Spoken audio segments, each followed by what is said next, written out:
Hello, hello, hello. All right, let's do this. This is G. Welcome, welcome, welcome. All Astrology and Taffy and Zoe are in the room with me. We're going to talk about August, the week of August 5th, and the following 7 days. Right off the top, Mercury retrograde. Mercury retrograde began right at the very start of this week. There's a separate video for that. I'll put the picture, the link, the whatever, so that you can go watch the deep dive on it, because I'm not going to spend a whole lot of time on it here. The thing is, listen for the degrees and the dates and the shadow zone and all that stuff to figure out, will this be a thing for you in your life? Wham, bam, thank you, ma'am. There it is. But the thing about this Mercury retrograde is this Mercury does a retrograde not just in one sign, but in two different signs. How is that possible? Well, she just gets to the first 4 degrees and then she retrogrades back. And then we're going to get into the rest of the events that happens this week. Uranus moves this week. It's not changing sign, but it is changing degrees. So those of you who are degree sensitive, meaning you pay attention to the degrees, Uranus is in Taurus, so it's all about our values and our money in the bank, but our values, oh my God. Lots of conversations like what has happened to America? What's going on in America? Where is their sense of values? Where are they? Like, where is their, what is that? Their northern star, like where they lost their way. Where's their compass? Uranus's sole purpose in life is to shake shit up. So whatever it was that you did value, whatever it was that gave you peace, whatever it was that you needed in your life because it gave you, it satisfied it checked off the box for, these are my creature comforts and this is what I need on a day-to-day basis to feel secure and stable and safe. That is all Taurus energy. So it's like the planet, the earth herself, the food and the animals, the whole circle of life. Like it's that thing. Like, how can we listen to the planet? Do we know how to understand the planet? Are we reading it? Do we know the language? Boondocking with Dennis came back and said, yeah, we know the language. We read it. We hear it. We even understand it. The thing is, we ignore it. So it's like ignorance is bliss kind of energy, I guess. Well, unfortunately, Uranus will rock our world. Now, am I saying Uranus is here to create all sorts of horrible, horrible earth events to rock your world and to shake you back into what is really important in your life? Possibly. I'm not saying it's just all bad news, but that is its job. It is to make us uncomfortable. It is to push us kind of outside of our comfort zones and to reevaluate our priorities. Because sometimes with Taurus energy, we get really fixated on a thing. And I can't help but point out that Taurus energy values money, think of commodities. We think of banking and the bank account getting bigger and bigger and bigger, and how that is the goal. And where are we at now within our country, right? It's like the soul of our freaking country is on the line. It's those in power against the people. And the people are many, and those in power are very tiny. And so the people are having to truly, really figure out where their priorities are and what truly is of value. Uranus's job is to make you woke. That's Uranus's job. It is to make you aware of something other than yourself. To have an awareness outside of your own little world, and to find that there are things and people that you can have a purpose to get behind and to do good, to look out for one another. I do have Mars and Jupiter here at the top of the chart as well as Mercury. So let me spend a little time here. They are in Gemini, not extremely fast movers. Mars is faster than Jupiter. So Jupiter is sitting at 15 degrees this week in Gemini energy. It's now at 15. Now, Gemini is mutable, which means it's going to throw a square. It's Gemini. So it throws a square to Virgo and it throws a square to Pisces. Right. So that creates like a T square. It's the degrees that matter, though. So for many people, because it was Jupiter, and Jupiter is known to be quite beneficial, although it just depends how your natal Jupiter is. The thing is that Mars, which is known to be a malefic planet, meaning it can be detrimental in the sense that it's about anger and frustrations, and it wants to be first, and it's very impulsive, and it's very much about its freaking ego and me energy. It's conjunct Jupiter this entire week. Right. So that means that we've got Mars and Jupiter hand in hand together, squaring Virgo and Pisces. Right. So that degree is 13, 14, 15, 16 degree. So I just wanted to say that heads up because it's the ongoing behind the scenes story. Behind the scenes story. Mars only moves 4 degrees within a week. So Jupiter's going to be sitting here at 15 the whole week. By the end of the week, Mars will be exactly at 15 with Jupiter. All right, so now let's take a look at some of the other things. I've got some dates written down for you here. 8/6, August 6, Uranus goes to 27 degrees of Taurus. Interesting thing, Taurus, money and values.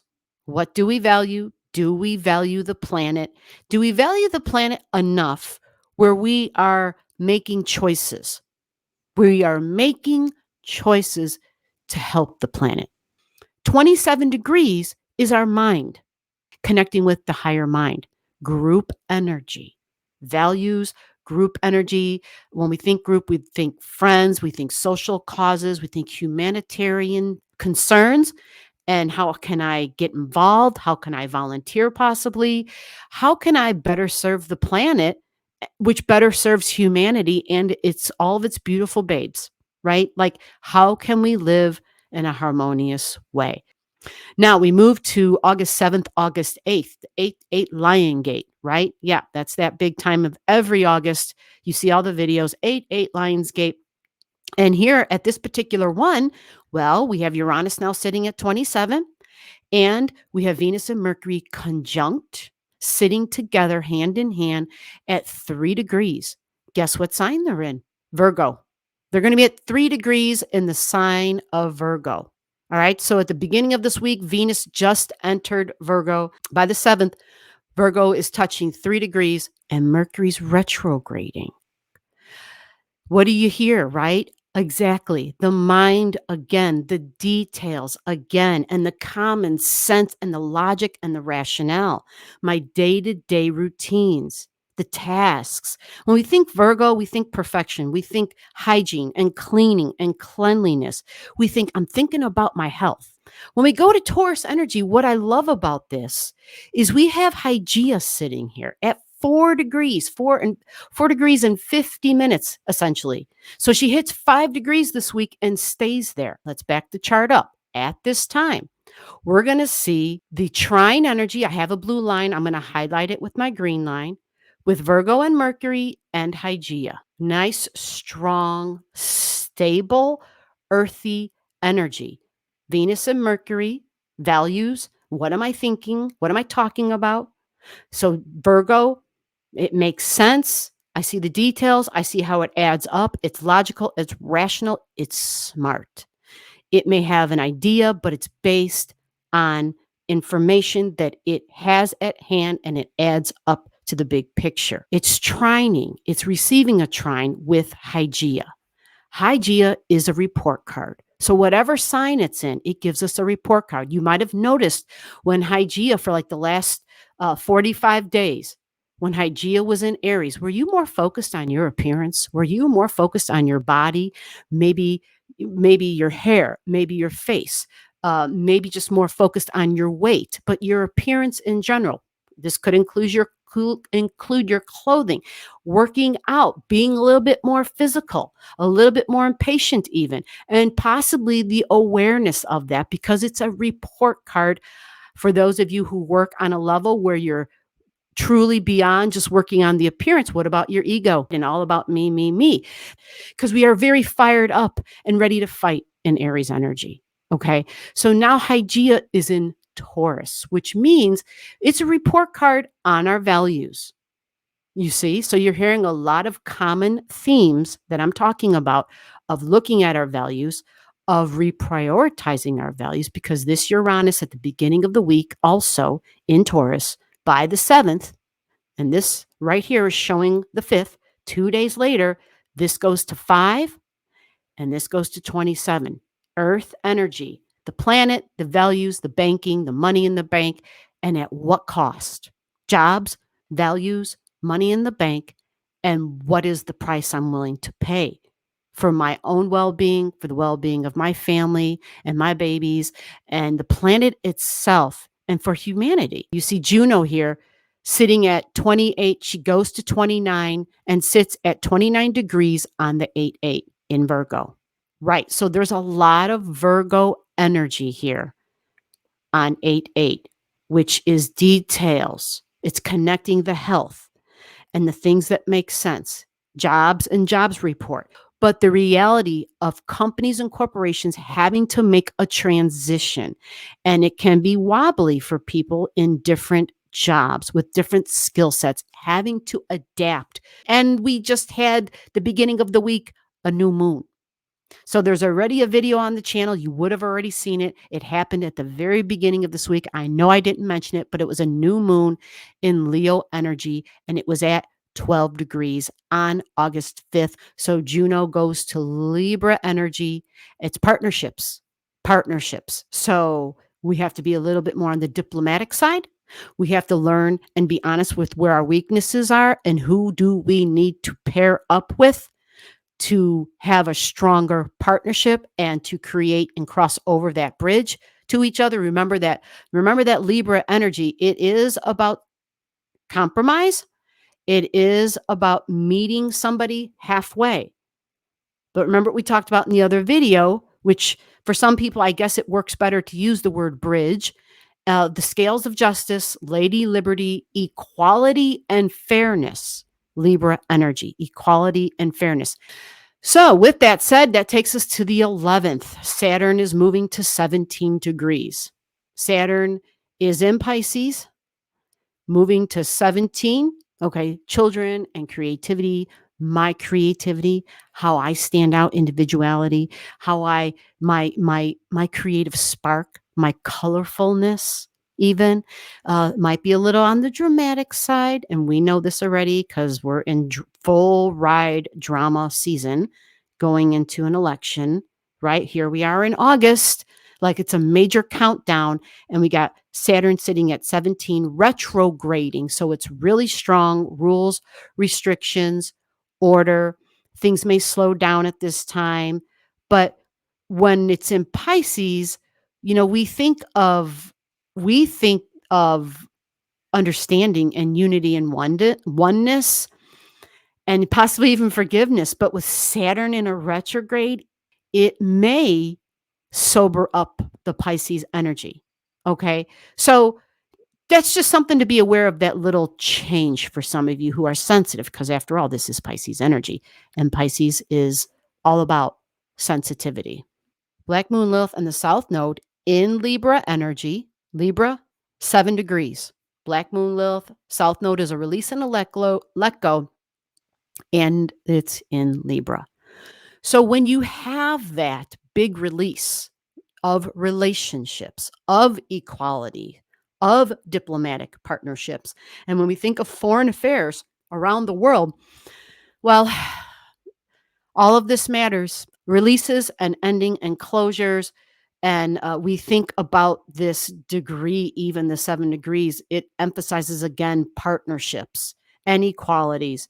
We think of lawyers, though, we think of the courtroom, but you can't deny Venus and the fairness and Lady Liberty and Lady Justice. Big releases. Black Moon Lilith there. Usually she throws a monkey wrench into something. So if we back that up here, Sirius. Sirius is retrograding at 8. Yep, we got Sirius retrograding at 8 degrees. And next to it is Cupido. So it's more partnership energy. Cupido's like a little bit more social, right? But it's professional. So it's like networking to a degree, professional, and it's about the goals. Yeah, like we can't see that, right? When you're coming on an election. Corporations and government and business. Capricorn energy, building for the material, long-term, and tangible. Sirius, wow, that's nurturing. That's food. That's Sirius. That's grain. You see the wheat thing, the whatever they call that, like a sickle that you would thrash or whatever it's called that you do. or used to do back in the day when it was done by hand before machineries. So that is that at 8. These two are retrograding together. And so that is a square. That's a red line for a square 90 degrees away. Stress and tension is what the square means. Squares aren't bad, folks. The square means hopefully something good can occur. Because we were talking about a big release, right? Hopefully, liberty. Hopefully, we don't lose our liberties. Hopefully, the war on women and women losing their rights. Hello, in case you haven't been listening to the politics or to the bills that have been being presented on Capitol Hill, they're trying to take away your right to have birth control, ladies. No shit. Hopefully, that square means there will be a good fight put up and that won't happen. But when the people are asleep, that's when shit happens. When people are not engaged, that's when stuff happens because we allowed it to happen. To the 10th and the 12th, I have written down August 8th to August 12th. We have the sun in Leo, right? The sun only moves 7 degrees. So let's go look at that. It begins the week at 13. It ends at 20. Right there. It ends at 20, right where Vesta is. Leo energy. So it's my creativity. It's how I stand out. It can be dramatic, right? It can be where I think I'm the boss energy, but there's something real colorful about Leo. Remember, it's performative energy. So we always think about the show that's being put on and the performances, the costumes. We think about, is this real? Is this real? Because it's a creation, right? And if we're creating it, it can evoke an emotion, which is fine. But if it has anything to do with politics or something or somebody who is truly an authority figure and is important, we want to just pay extra attention to that. And the sun represents an authority figure. So it's the sun moving through Leo energy. Leo, children, fun, joy, creativity. Well, we did mention procreating and my right to contraceptives and my body and my choice, and that's Aries energy. And look, it is the sun in Leo in a trine with Chiron and Eris in Aries. So let's go take a look at that. And there it is. You see Eris looks like that upside down arrow. And Chiron at 23. Chiron's going backwards. So the sun is going forwards in Leo, red. It's getting closer to Chiron, and Eris is at 25. So the sun will trine both of them, right? Trine them both. The wounds of my body, the wounds about the appearance of my body. Eris is feminine energy. It's angry. Both represent something that happened in the past. This thing that happened, this wound had to do with my appearance. We think of some of the oldest humanoids who are not the color of my skin. They are much darker color than the color of my skin. And we think of those wounds. And for feminine energy, oh my gosh, we can think, especially not here in the United States, even though we're going through a thing. What about in these other countries where women do not even have the right to education because you're a woman? Holy shit. So angry energy, the wounds, things from the past, and it's not just specific to one gender necessarily because it's feminine energy, but the Aries energy is masculine. So I'm fighting, I want to go to war, or I'm willing to fight. It's really energy that is fired up while I got Taffy ripping the shit. Hold on a second. Come on up if you want to come up. No, she doesn't want to come up. She just wants to rip the shit out of my leg. Are you coming up? Come on and be a good girl. You're more than welcome. Yes, I would much rather you come up here than rip the shit out of my legs. Oh my God. Holy moly. She started the video right here next to me. And then anyway, everything went backwards today. She did it. That's why. She wants to always go for the light and rub those cheeks. So that energy with the Chiron and wounds of the past is a trine with the sun, as the sun over here will travel to the 20 degrees Vesta. Vesta is the flame that I carry inside for myself. So we're courageous here. This is the sun getting conjunct Vesta. The moon will have already moved because it moves fast. Okay.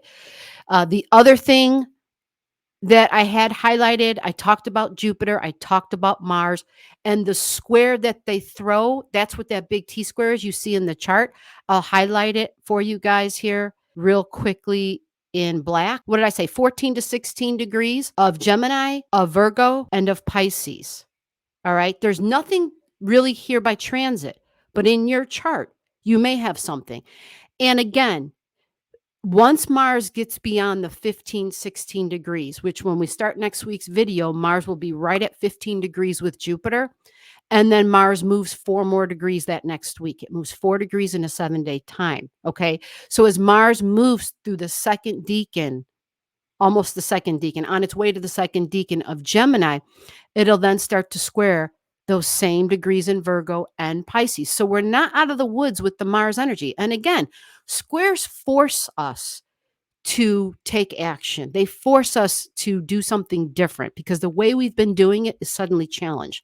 Like there's stop signs, there's delays, there's no, you cannot do that. Or there's just a stress and attention to some degree, whether it's with a person or a housemate or a neighbor or a furry friend.